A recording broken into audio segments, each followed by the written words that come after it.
The suicide rate in Utah is one of the highest in the nation, and the hotlines aren't ringing. Hi, I'm Chad Booth. Welcome to the county seat. Today we are talking about suicide prevention. It is a problem that has been growing, particularly expanding in rural Utah. And it is an issue that needs discussion. It has come to the attention of the state, and that's where we'll start with our story this week.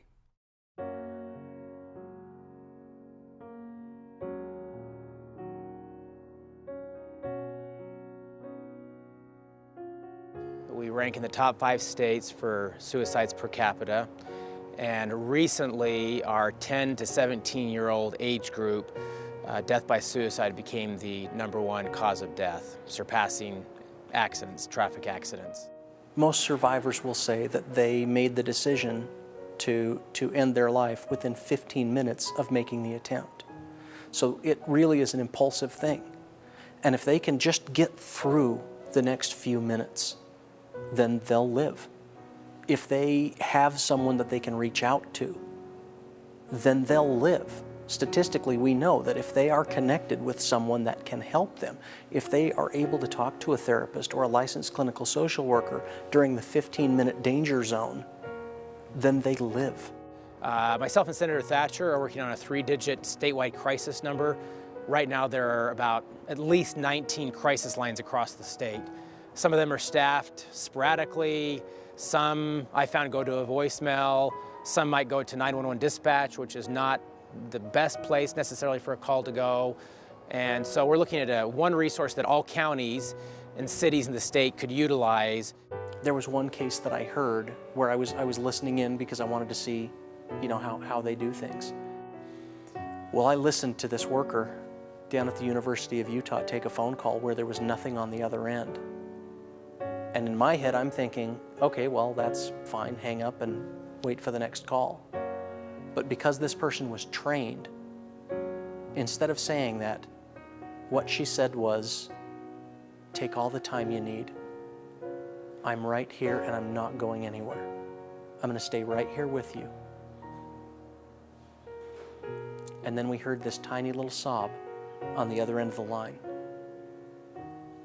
And she was able to save that life because she was trained on how to recognize when someone is not okay. That is the level of service that we need to be able to offer statewide. That is the level of service that every single Utahn deserves. A great resource for school children is an app called SafeUT, S-A-F-E-U-T. It's free and it's sponsored by the state of Utah. It's a bill that myself and Senator Thatcher passed a few years ago. And students can text the crisis line, they can call the crisis line, and they can also submit anonymous tips about things that may be going on in their school.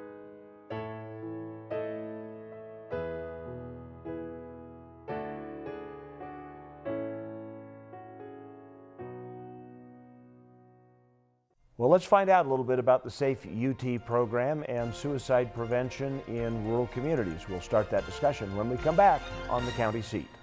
When the road takes you farther than you knew possible, when the world is more beautiful than you've ever seen, when home is more comfortable than it should be, this is when you know you're in Kane County. The perfect mix of rural and urban, culture and adventure. Glendale, Orderville, Kanab, Bigwater, small towns with more to offer than just peace and quiet. Kane County, Utah. Find the new you. There's a little place on a Utah map where I was raised, where my heart's at, where the sagebrush grows wild and high, and the stars come out at night. Oh, there ain't nothing like being raised in the basin with a Ute reservation, skiing starvation, that Duchesne County life. All local products have a story of magical places, real people, and delicious recipes spanning generations.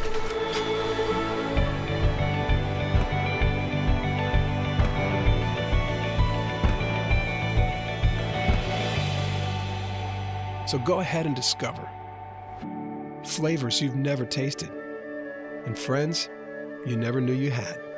Utah's own. Discover local food. Let's be honest, you don't know much about Beaver County. Well, let me tell you about it. It's the birthplace of outlaw Butch Cassidy and inventor Philo T. Farnsworth. Some of the best skiing in Utah is at Eagle Point. You've got camping, Canyon Breeze Golf Course, Crusher in the Tushers, Beaver Territorial Courthouse, snowmobiling, renewable energy, Pioneer Car Show, Squeaky Cheese, ghost towns to explore, best water in the country, Paiute ATV trails, Old Frisco Kilns, horse races, hunting, fishing, and it's a good place to live. Beaver County, mountains of fun. I could tell you more, but why don't you come and see it for yourself? Welcome back to the county seat. We are talking today about suicide prevention, a very big issue in Utah, particularly the growing trend of problems in rural Utah, which most people don't think about. Joining us for a conversation today, Jenny Schulze, who is the Northern Box Elder Suicide Prevention Coalition Chair. I'm a member. Not chair this year. Yeah. Okay. And we have Missy Larsen, who's with the Attorney General's office and is the chairman of the SafeUT Commission. I knew there was a chairman here. So welcome to the show. Thank you both for coming. Thank you. So let's talk about SafeUT. Why did we feel we had a need to come up with a new suicide prevention vehicle? Well, it was interesting because it didn't start out as a suicide prevention vehicle. It started out as a safety vehicle for students to be able to call in safety tips. And it was patterned, we were looking at a program that was in Colorado. We pulled together a commission, and the legislature actually put that together in 2014 and started to talk about what the real needs were. We quickly found out that the needs were much beyond the safety tip call-ins to schools and to do that type of thing, that really the true crisis we were looking at was youth suicide. And so we sat around a table, decided how do we actually get kids to respond. And it came down to an app. We saw that 96% of kids are actually communicating through text. They're not calling. So, and we know that. I mean, we talk with our kids all the time through texting, and that's how we communicate. So we said, how do we do that? And a wonderful company helped us get it going. We are now swapping over to a state-owned app because it is working so well. But that's really how it got started. The legislature funded the University of Utah Neuropsychiatric Institute last year to be able to support that on the back end. And that's the difference. We have therapists on the back end where kids can get on to what is SafeUT. It's an app that people can download. You go to either the Google Store or to the Apple Store, look for SafeUT, download it. There are some functions here. You have to put in a code so that people know that, or so that the system knows it's you. And then there's a way to call, so you actually could use the telephone to call.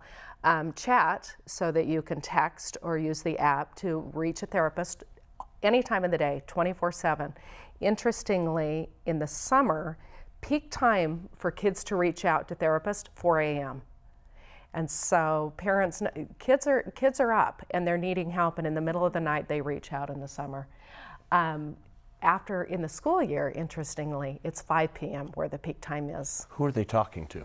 They're talking on the other side to therapists at the University of Utah Neuropsychiatric Institute. So that's why it's different. A lot of programs are staffed by volunteers who are very well-meaning and some very well-educated. But Uni has the ability to respond in therapeutic ways and know where that line is, whether they really do need emergency support or not. So does this work for somebody like Jenny and her coalition that is in rural Box Elder County? I mean, there's urban Box Elder County and there's rural. So when we're talking rural, we're talking Grouse Creek rural. It's way out there. Yeah. So yes. So anybody across the state can download this app and have access to it 24/7 if there is a crisis situation. Now it is 100% anonymous, which causes some problems because if somebody is in a true crisis, really the therapists are very good to get somebody to a place where they can actually think about it and say, okay, what? The other thing that it does that is a really fascinating thing that we heard the other day was in rural Utah, one of a new House of Representatives representative told us that in an ecclesiastic role that he has, he was working with a youth. And this boy had told him that he was devastated for not making a team. He had tried his whole life to work for, I think it was a basketball team, and he didn't make it. And he was devastated. And he had told him, please download this app, just do it. This kid got to a place where he was so desperate he went somewhere alone, and for his last thing was going to text his mom. He went to text his mom, turned it on, saw the SafeUT app there. It pulled him, it triggered him out of that mental health crisis space, and he was able to get help, and he is doing really well. So even just the trigger of knowing somebody is on the other side of that sometimes can get people out of that very desperate space, because as we talked before, you know, it's very hard to reason with people in that space. It is. It's scary for parents too. You don't know what to do sometimes, so this is a great tool. As this system generates with the work you've done in your county, you know, particularly being very rural, which is the biggest concern, how do you see this incorporating if it works to get real therapists on the line? Does it become a workable tool? I think it does. I think it's a great start. It's a great intervention tool. One thing though in rural is just we need more resources, local. I work with kids, I work with community, and you don't want it to get to that intervention, you know, where they need help. We want to have resources before they get there, and so we need more local resources that families can walk into and get help. This is a great tool for when there's no other choices. Yeah. Jenny is right. There are, we've heard really horrible stories where kids are really ready to get help, and they'll call their parents to get help, but they'll be away at school or something like that. There was one problem that we heard about with a local friend of mine who said that her son was up in Logan at USU, needed support and could not get into anybody to help him for 6 weeks. And 6 weeks is too long. Yeah. And so I think we're all finally realizing how do we put this as a priority? Because in the past, we haven't known how to put it. We haven't talked about it. We haven't known how to put it as a priority. So that's been a problem in the past. So the app is great, but you know, if my mom were to it's be funny you say that. A little bit depressed, yeah. I don't think she would use this app. No, she wouldn't use this app. And we are dealing with that right now, because what we're finding is, interestingly, rural numbers are actually increasing. Urban numbers are coming down a little.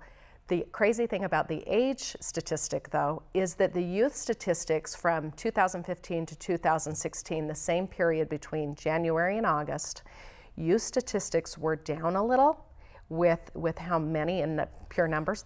65 plus were up by a large percentage, which says to us that we are not finding resources for those seniors. And so we're looking at an N11, meaning we can't use 911, obviously, because it's an emergency number. There are a couple numbers we're looking at. We're hoping to do a 3-digit number that is easy to remember, that therapists are on the other side. So it would be a mental health response number. We're looking at that right now. We're working through Representative Ellison and Senator Thatcher, looking at it from the legislative space. We're looking at it federally. We're looking at it from the state level. And we really want to get to that place where there's a 3-digit, and where your mom or where even a student could call it, that it's available for everybody. For the record, I don't have a depressed mother. Good, so very good. It was a hypothetical. Yes. Anyway, we're going to take a quick break here on suicide prevention. When we come back, we're going to talk about some of the needs and issues and how we need to expand the program as we continue our conversation on the county seat. Thank you for watching, and grab a notepad. You may want to take some notes on how you make all this work if you've got a friend or a neighbor in crisis, or a family member, come to think of it. We'll be right back with the county seat. What would you do with an extra day in Utah Valley? Explore the Wasatch Mountains? Snap a family photo at Bridal Veil Falls. Cool off on Utah Lake or the Provo River.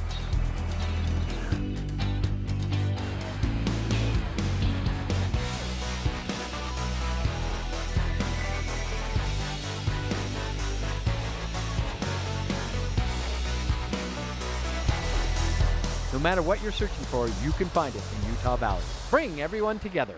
149 million years in the making. Dinosaurs once roamed this land. Now they're found at the Dinosaur National Monument. Let's take you beyond the bones.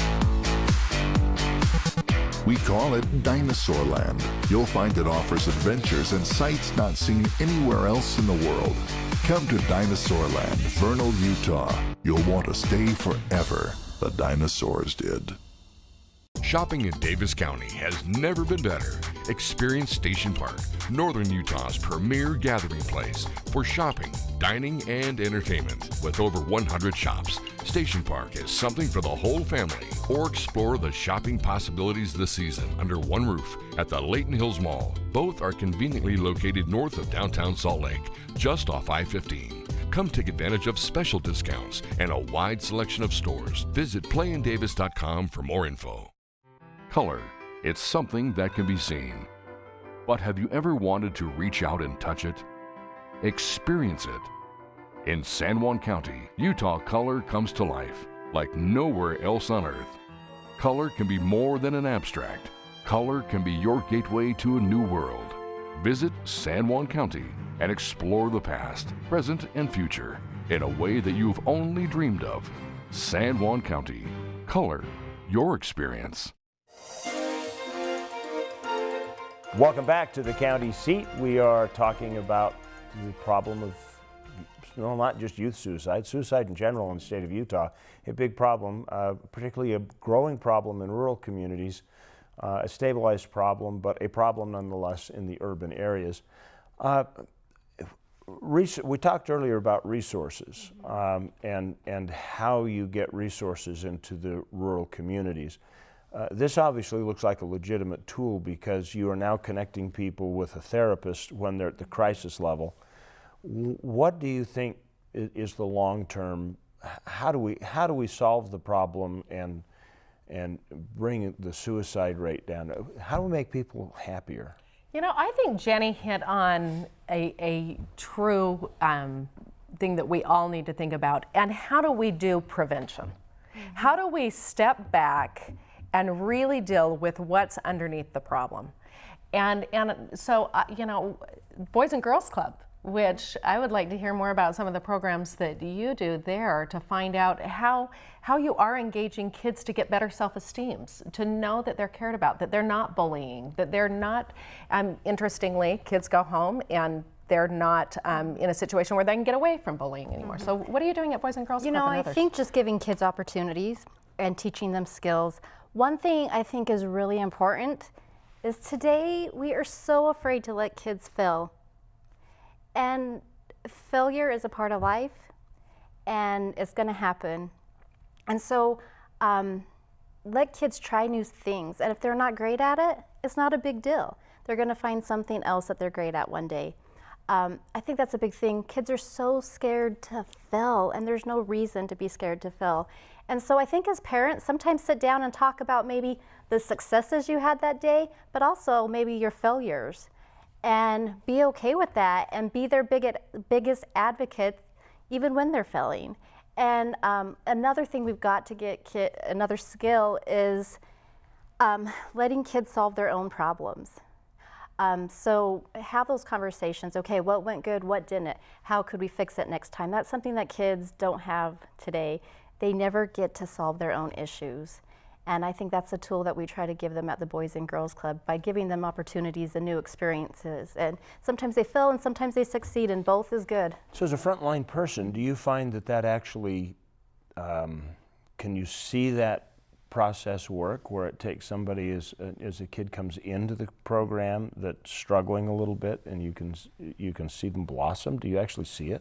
Yeah, you do. It's one of my favorite things because sometimes school maybe is not their thing, but then they come to the Boys and Girls Club and they discover that they're an artist and they just flourish. And you see success kind of go everywhere. You know what I mean? It carries on to school. So help your kids find them. And just don't be afraid to fail. We are gonna fail and it's okay, and tell kids that and say one day you're gonna succeed and let's find you and I'm your biggest advocate no matter what. And yeah, that's the best feeling in the world at a Boys and Girls Club, to like all of a sudden see a kid like find their thing. And that success just carries over to every aspect of their lives. It's amazing. Yeah, so I do think it's that prevention piece prior to coming into that. But there is a higher level of mental health problem amongst our youth, amongst people around us. And we have to recognize that we can't just ignore, if somebody is coming to us and saying, I have a problem, we can't say, oh, you know, don't be a drama queen and get over it. That happens. We see that. There are some information that's coming back through the text line that said, nobody will listen to me. I told my mom this and she told me to quit being a drama queen. Things like that, where we need to listen. We need to hear actually what they're saying. And that's why the Uni hotline is so good, because those therapists know how to listen and they know how to get people into a situation of support and help. And as an advocate of mental illness and suicide, I have to say this. We need to understand that mental illness is an illness. It's no different than heart disease. It's a true illness. And hope is a great starting place, but it takes more than just hoping that it will go away. It's an illness. You need to go in and you need to get treated. And that's the thing that whenever I'm out there, I try to get people to understand. It's an illness. And with all illnesses, you have to go talk to a doctor or a therapist.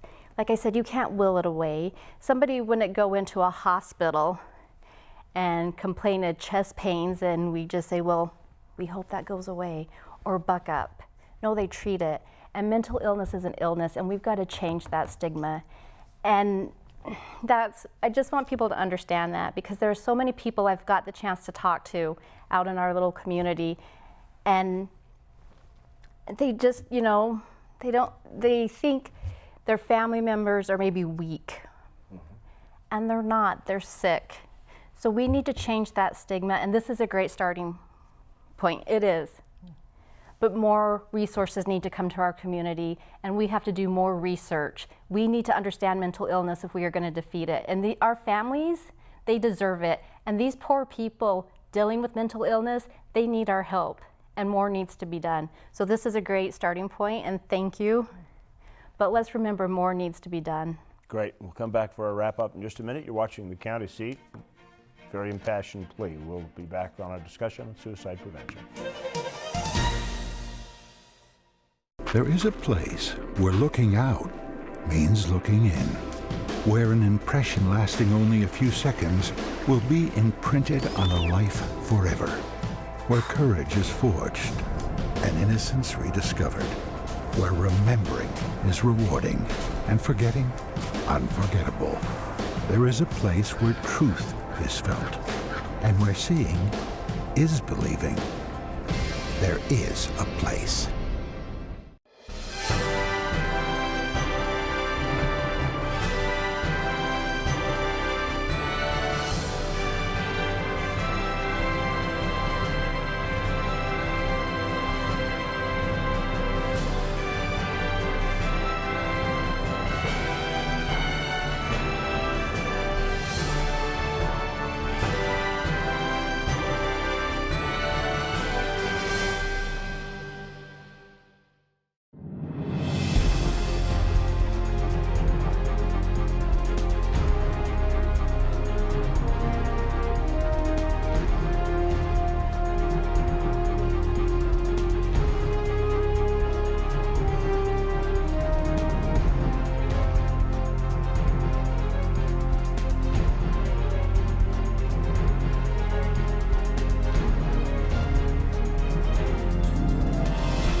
The Utah Farm Bureau has always been there to fight for the needs of its members, with discount programs on items ranging from vehicles and ATVs to health and wellness.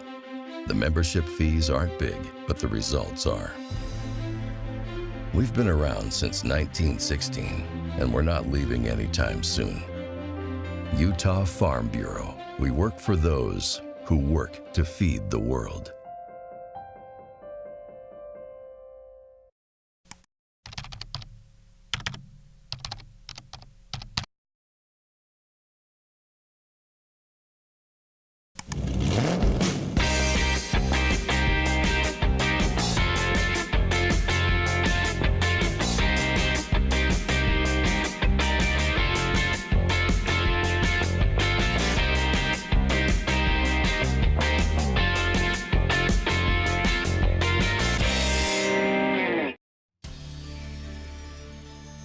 Welcome back to the county seat. We have been talking about the issue of suicide, the new app SafeUT. Missy,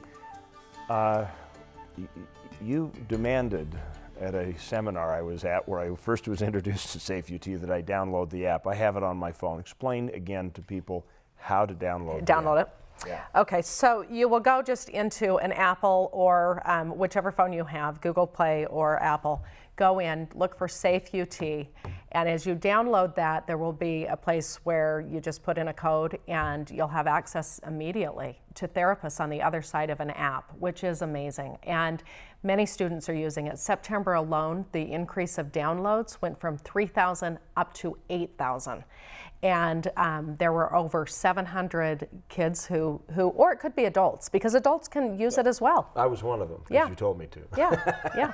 So, but adults are using it, and we are finding that it is a tool for whoever needs it.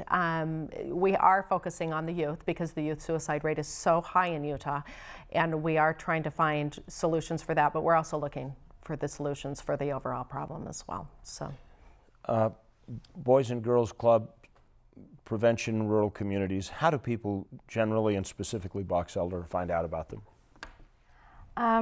I think starting with your local physician is a great place to start in rural communities. Ask your family doctors for help. We have great health departments. Our mental health department in Box Elder County is excellent. Just reach out. That's the thing. Throw the stigma aside. If you are suffering from depression or you know somebody, don't be afraid to ask for help. Use this app.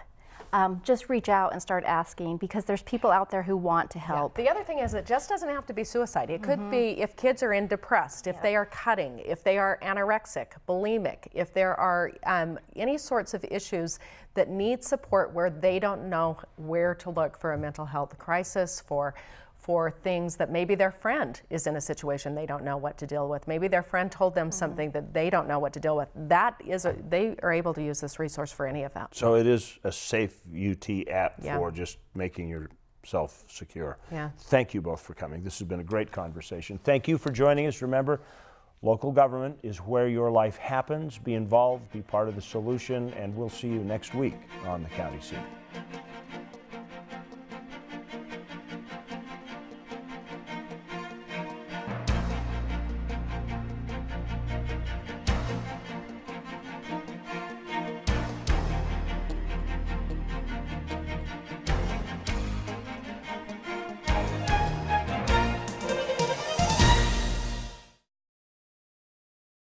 If you'd like to share this video with your friends, well, you do that right here.